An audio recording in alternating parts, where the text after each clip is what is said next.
పునరుద్ధానుడు మన యేసయ్య ఎవరండి? పునరుద్ధానుడు. పునరుద్ధానుడు అంటే హల్లెలూయా, మరణించిన తర్వాత, ఒక వ్యక్తి మరణించిన తర్వాత తిరిగి జీవించేవాడిని పునరుద్ధానుడు అంటారు. హల్లెలూయా. గట్టిగా చప్పట్లు కొడుతూ ప్రభు నామాన్ని మహిమ పరుద్దాం. ఈ భూమి పైన ఎవ్వరూ లేరండి, అవునా కాదా? మరణించిన తర్వాత జీవించే వారిని ఎవరైనా చూసారా ఇప్పటి వరకు? ఎవ్వరూ లేరు కదా. ఒక వ్యక్తి మరణించిన తర్వాత తిరిగి జీవించే వారిని పునరుద్ధానుడు అంటారు. మీరు ఎక్కడైనా గూగుల్లో కానీ ఎక్కడైనా మీరు కొట్టి చూడండి, సర్చ్లో మీరు ఎవరినైనా పునరుద్ధానుడు అని ఎవరినైనా ఈ ప్రపంచంలో చూద్దామన్నా వెంటనే కింద యేసు ప్రభు అని మాత్రం వస్తుందండి. హల్లెలూయా, దేవుని నామానికి మహిమ కలుగును గాక. ఈ ప్రపంచంలో ఏ టెక్నాలజీ ఏ మానవుడు యూస్ చేస్తున్నాడో ఆ టెక్నాలజీలో మనం ఏది సెర్చ్ చేసినా కూడా ఈ పునరుద్ధానుడు ఎవరు అండి అని అంటే అది కేవలం యేసయ్య మాత్రమే. హల్లెలూయా. మరణించిన తర్వాత జీవించిన వ్యక్తి, జీవిస్తున్న వ్యక్తి. హల్లెలూయా, హి ఈస్ అలైవ్. అంతే, ఆయన జీవిస్తున్న వ్యక్తి. ఆయన నిరంతరం, ఆయనంట తరతరములు యుగ యుగములు జీవించేవాడు. హల్లెలూయా. ఒక మాట చూద్దాం. యోహాను రాసిన ప్రకటన గ్రంథంలో 1వ అధ్యాయం 18వ వచనంలో చక్కని మాట రాయబడి ఉందండి. Praise the lord. ఆ మాటను చూద్దామా? యోహాను రాసిన ప్రకటన గ్రంథము 1వ అధ్యాయం 18వ వచనంలో ఈ మాటను మనం చూద్దాం. ఒకసారి నా వెనకాల చదువుతారా? నేను మొదటి వాడను, కడపటి వాడను, జీవించువాడను, మృతుడనైతిని గాని ఇదిగో యుగ యుగములకు సజీవుడనై ఉన్నాను. గట్టిగా చప్పట్లు కొడుతూ ప్రభు నామాన్ని మహిమ పరుద్దాం. మరొకసారి నా వెనకాల ఈ మాట చెప్పండి. నేను మొదటి వాడును, కడపటి వాడును, జీవించువాడును, మృతుడనైతిని గాని ఇదిగో యుగ యుగములు సజీవుడనై ఉన్నాను. Praise the Lord. హల్లెలూయా. చూడండి, మొదటివాడు ఆయనే, కడపటి వాడు కూడా ఆయనే, ప్రారంభించింది ఆయన, అంతము కూడా ఆయనే. ఆయన సజీవుడు. Praise the lord. ఆయన మృతి పొందారు కానీ ఆయన యుగ యుగములకు ఎవరండి? జీవించువాడు ఆయనే. హల్లెలూయా. ఎంత చక్కని దేవుడు అండి మన దేవుడు. Praise the lord. ఆయన సజీవుడే కాదు కానీ తన బిడ్డలనైనా మనల్ని కూడా సజీవులలోనికి నడిపించే దేవుడై ఉన్నారు. హల్లెలూయా. దేవుని నామానికి మహిమ కలుగును గాక. ఆయన ఎలా అయితే మరణించారో, ఎలా అయితే మరణించి తిరిగి లేచారో, ఆయన రాకడ సమయంలో కూడా మనల్ని కూడా ఆయన ఎత్తే దేవుడై ఉన్నారు. Praise the lord. గట్టిగా చప్పట్లు కొడుతూ ప్రభు నామాన్ని మహిమ పరుద్దాం. మనం మరణానికి భయపడాల్సిన అవసరం లేదండి. మరణం అంటే ఎంతమందికి భయం చెప్పండి? చేతులు చూపిస్తారేమో కానీ మరణం అంటే అందరికీ భయమే, అవునా కదా? ఇంకా చూడగానే మనం అంటే ఇంకా మరణం మన మీదకి వచ్చేస్తుంది అనే సమయంలో మనకంటే పిరిగేవారు ఎవరు ఉండరు, అవునా కదా? అన్నిటికీ భయమే. చిన్న జ్వరం వచ్చినా భయమే, దగ్గొచ్చినా భయమే, ఇంకేదైనా వచ్చినా భయం. అన్నిటికీ భయపడుతూ ఉంటాం కానీ భయపడాల్సిన అవసరం లేదు. Praise the Lord. మన దేవుడు మరణించి తిరిగి లేచిన దేవుడై ఉన్నారు. Praise the Lord. హల్లెలూయా. ఆయన బిడ్డల్ని కూడా అలాగే లేపే దేవుడై ఉన్నారు. ఆయన ఎలా అయితే లేచారో తన బిడ్డల్ని అలా లేపే దేవుడై ఉన్నారు. Praise the lord. దేవుని నామానికి మహిమ కలుగును గాక.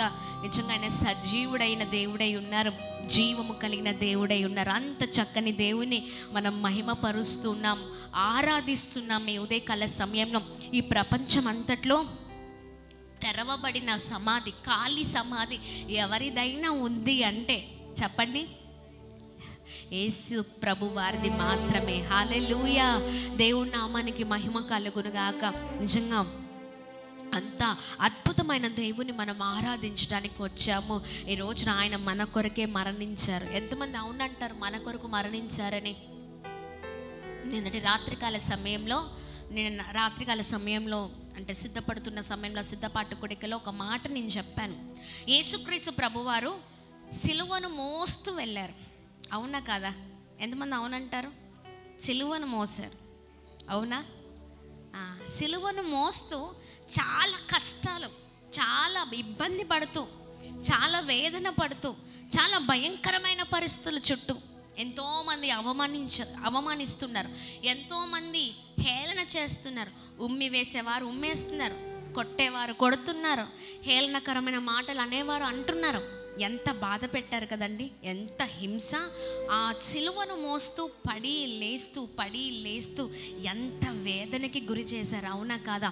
అయినప్పటికీ ఆయన సిలువను మోస్తూనే ఉన్నారు. హల్లెలూయా. గట్టిగా చప్పట్లు కొడుతూ ప్రభు నామాన్ని అందరం కలిసి మహిమ పరుద్దామా? మరొక మాట మనం చూద్దాం.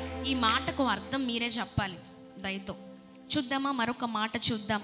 ఉదయకాల సమయంలో అద్భుతకరమైన మాట అండి. ఆ మాటను ఎవరైతే పట్టుకుంటారో జీవితాలే మార్చబడతాయి. Praise the lord. దేవుని నామానికి మహిమ కలుగును గాక. బ్రతుకులు మార్చబడతాయండి. ఎస్, లూకా సువార్త 9వ అధ్యాయం 23వ వచనంలో అద్భుతకరమైన మాటను మనం చూడగలుగుతామండి. 9వ అధ్యాయం 23వ వచనం,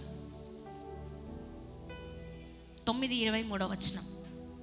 లూకా సువార్త 9వ అధ్యాయం 23వ వచనం చదవగలుగుతారా ఎవరైనా? బాగా అర్థం చేసుకోండి ఈ మాటని. మరియు ఆయన అందరితో ఇట్లనెను, ఎవడైనను నన్ను వెంబడింప గోరిన ఎడల తన్ను తాను ఉపేక్షించుకొని ప్రతిదినము తన సిలువను ఎత్తుకొని నన్ను వెంబడింపవలెను. Praise the Lord. హల్లెలూయా.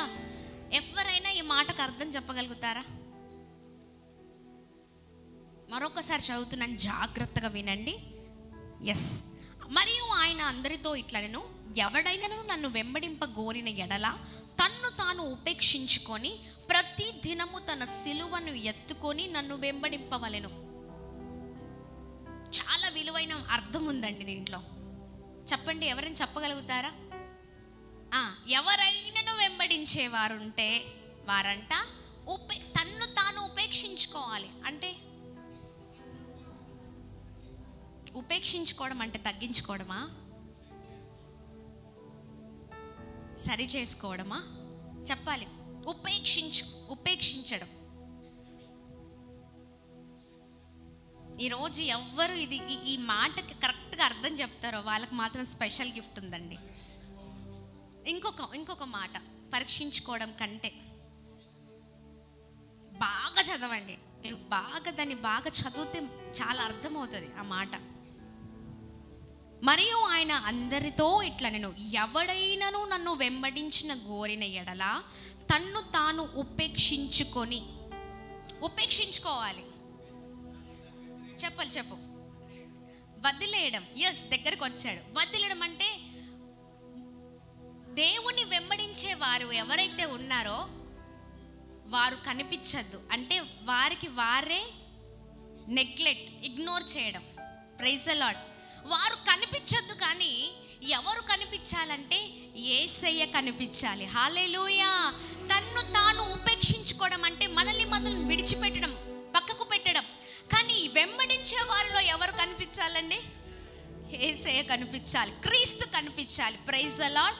అందుకని అంటున్నారు, తన్ను తాను ఉపేక్షించుకొని, కింద మాట చదవండి, ప్రతిదినము తన సిలువను ఎత్తుకొని నన్ను వెంబడింపవలెను. ఎవరైతే వెంబడిస్తారో ఉపేక్షించుకోండి, మీకు మీరు పక్కకు పెట్టి ఎవరు ధరించుకోవాలా? క్రీస్తును ధరించుకొని, చెప్పండి ఏం చేయాలి? ఎలా వెంబడించాలి? సిలువను ఎత్తుకొని వెంబడించాలి. Praise the Lord. హల్లెలూయా. సిలువను ఎత్తుకొని వెంబడించడం ఏంటండి? అర్థమవుతుందా? సిలువను ఎత్తుకొని వెంబడించడం ఏంటి? యేసు ప్రభు వారు చాలా కష్టం భరించారు, అవునా? చాలా వేదనకి గురి అయ్యారు, చాలా ఆయనను హింస పెట్టారు. సిలువని ఎత్తుకొని అలా మోస్తూ వెళ్తున్నప్పుడు ఆ సిలువతోనే కింద పడేస్తున్నారు, మళ్ళీ లేపుతున్నారు, మళ్ళీ పడేస్తున్నారు. అబ్బాబ్బా, ఎంత హింస అండి. ఉమ్మేస్తున్నారు. ఎవరి ముఖం పైన ఉమ్మేస్తే ఊరుకుంటామా? ఊరుకోం కదా. చాలా భయంకరంగా కోపం వస్తుంది మనకి. అందులో యేసు ప్రభు వారు చెయ్యని తప్పుకి చాలా హింస అండి. ఎందుకొరకంటే మన కొరకే. హల్లెలూయా. చాలా వేదన పడ్డారు. ఆయన ఆ సిలువను మోసుకొనే అలా వెళ్తున్నారు. ఎందుకో తెలుసా? తండ్రి అప్పచెప్పిన బాధ్యతను నెరవేర్చడం కొరకు. గట్టిగా చప్పట్లు కొడదామా? మన జీవితాల్లో కూడా యేసు ప్రభు వారు మనతో కూడా ఈ మాట అంటున్నారు, మీరు కూడా మిమ్మల్ని మీరు ఉపేక్షించుకొని తన సిలువను మోస్తూ వెంబడించాలంట. ఆయన ఎలా సిలువ మోసారో మనము కూడా ఎన్ని కష్టాలు వచ్చినా, ఎన్ని నష్టాలు వచ్చినా, ఎన్ని బాధలు వచ్చినా, ఎన్ని ఇబ్బందులు వచ్చినా, అమ్మో సిస్టర్ నా వల్ల కావట్లేదండి ఈ పరీక్షలు, ఈ శ్రమలు నా వల్ల కావట్లేదండి, ఇంత కష్టపడుతున్నాను, ఇంతగా ప్రార్థిస్తున్నాను, ఇంతగా ఉపవాసం ఉంటున్నాను, అయినా నా వల్ల అవ్వట్లేదా? యేసు ప్రభువారు ఎలా అయితే సిలువ మోసారో అది జ్ఞాపకం తెచ్చుకుందాం. Praise the lord. ఆయన ఎలా అయితే ఆ సిలువను మోసారో అన్ని విషయాల్లో మనము కూడా సిలువను మోయాలి. Praise the lord. ఎన్ని వచ్చినా, ఎన్ని బాధలు వచ్చినా ఆ సిలువను మోస్తూ ప్రభువునే చూడాలండి. ప్రభుని వెంబడించే వారిమిగా ఉందాం. హల్లెలూయా. అలా ఎవరైతే వెంబడిస్తారో మృతులలో నుండి లేపబడతారు. ఆయనలాగా గట్టిగా చప్పట్లు కొడుతూ ప్రభు నామాన్ని మహిమపరుద్దాం. హల్లెలూయా. ఆయన ఎలా అయితే సజీవుడో తన బిడ్డలైన మనము కూడా సజీవులమే. Praise the Lord. హల్లెలూయా. సిలువను వేసేవారిగా కాదు, సిలువను మోసేవారిగా ఉండాలి. ఎంతమందికి అర్థమవుతుంది? చాలామంది సిలువను వేస్తూ ఉన్నాం ప్రతిరోజు, అవునా కదా? పోయిన గుడ్ ఫ్రైడే రోజు బ్రదర్స్ చాలా చక్కని ప్రదర్శన వేశారు. తాగుతూ తిరుగుతూ ఇష్టానుసారమైన జీవితాన్ని జీవిస్తూ యేసు ప్రభు వారిని నిత్యము సిలువేశారు. అవునా?